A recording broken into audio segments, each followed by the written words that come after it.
After America's chaotic withdrawal in 2021, the suspect was granted asylum by the Trump administration in April of this year. President Trump is now ordering all green card holders from what his administration has deemed countries of concern to be re-examined. He went cuckoo. He went nuts.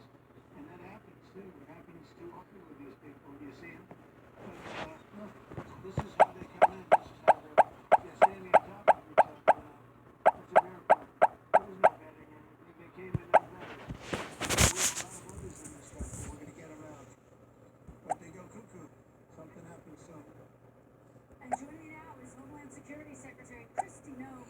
Secretary Noem, welcome back to Meet the Press. Thank you, Kristen. I appreciate you inviting me on.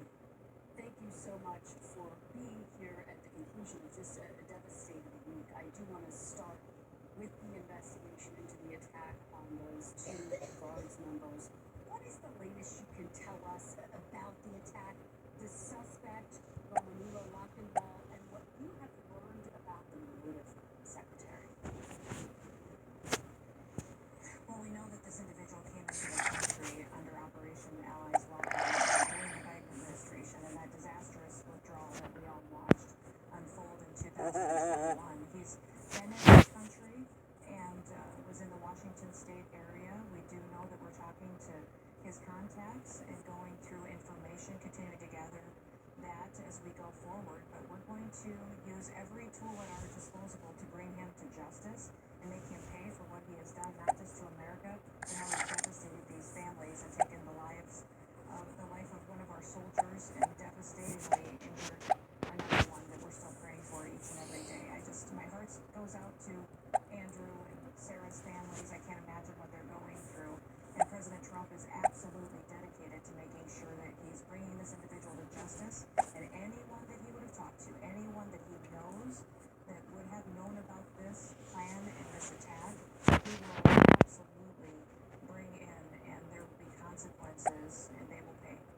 Yeah, and our condolences to the family of the Guards member who did pass. I do want to go back to this question, Madam Secretary. Do you know what the motive was at this point? Do you believe the suspect acted alone? We're still going through all of that information, and all of the FBI and DOJ revealed new information, but I will say we believe he was radicalized since he's been here in this country.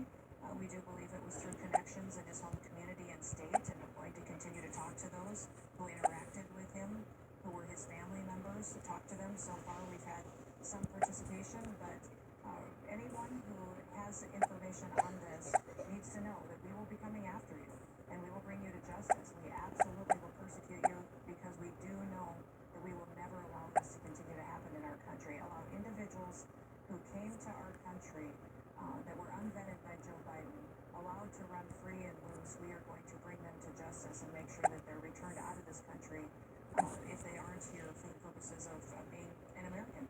I want to follow up with you. You say something very notable. You say he was radicalized here. This suspect, we sure was a member of the CIA-trained strike force, according to former intelligence and military officials. He would have undergone extensive vetting during his tenure there, and afterwards. It is worth noting that Citizenship and Immigration Services, an agency which is a part of DHS, approved the suspect's asylum application in April of this year. Why did the Trump administration grant the suspect asylum in April? Did you know then that he was moving toward radicalization? Well, Kristen, you need to remember that when this abandonment of Afghanistan happened, the Biden administration put people on airplanes, brought them to the United States without vetting them. They brought them into our country and then said they would vet them afterwards. And then at that time, to do a good job of vetting people, you need to have cooperation of that government that is from their country. You have to have a stable government that will give you information, contacts, background information, and biometrics that you may need to identify that individual, their dates of service. All of that vetting information was collected by Joe Biden's administration that was used in the process. So President Trump, thankfully, has completely changed that. We are now using all social media content. We're going after what they have been doing with their contacts, individuals under this administration. We know who they are, why they are here, and going through that. Unfortunately, this individual, that entire process happened under Joe Biden's watch. Well, but just to be very clear, we're going to go back to what happened on the Trump administration's watch. She was extensively vetted in order to serve alongside U.S. service members as a part of the CIA Trade Strike Force. But in terms of what happened on the Trump administration's watch, just to be very clear, what vetting did the Trump administration do before giving this suspect asylum? The vetting process, Kristen, happens when the person comes into the country, and Joe Biden completely did not vet any of these individuals, did not vet this individual. Waited until he got into the United States, and then that application for asylum was opened under the Joe Biden administration when he was the president in the White House and allowed that to go forward with the information that they provided. That's the Biden administration's responsibility. This is the consequences of the dangerous situation he put our country in when he allowed those people to infiltrate our country during that abandonment of Afghanistan. And that's why I'm so grateful. We have a president now that isn't going to allow it to happen, that he now has put in place measures under his watch at the Department of Homeland Security that we are bringing in new information on vetting, new information to use, such as what do they do on Facebook, what do they do on TikTok and other social media platforms, and who are they talking to, who are their conversations with, and we use their biometric data information now to track to make sure they are who they say they are, and they're here for the right intentions. And we are going to talk about some of the steps the president's taken, but I just want to be very clear about this because his asylum was approved in April of this year on the Trump administration's watch. So just to be very clear, was there a vetting process in place to approve that asylum request? Yeah, the vetting process all happened under Joe Biden's So administration. was he vetted when he was granted asylum? Okay. Are you saying he wasn't vetted when he was granted Vetting is happening when they come into the country, and that was completely abandoned under Joe Biden's administration. That's the irresponsibility that has completely devastated our country, Kristen, put us in such a dangerous position. I don't think people realized when Joe Biden was in the White House exactly how he was allowing our country to be infiltrated with people that we didn't know who they were. Some of them we did know were dangerous, and we went after as soon as they came into this country. Under this program, we could have up to 100,000 people that came in from Afghanistan that may be here to do us harm. President Trump is absolutely dedicated to getting them out of our country. Okay, we have a lot more to get to. I want to talk about how the administration is responding. President Trump on Thursday promised to, quote, permanently pause migration from all third world countries. Is the administration ending all legal immigration into the United States?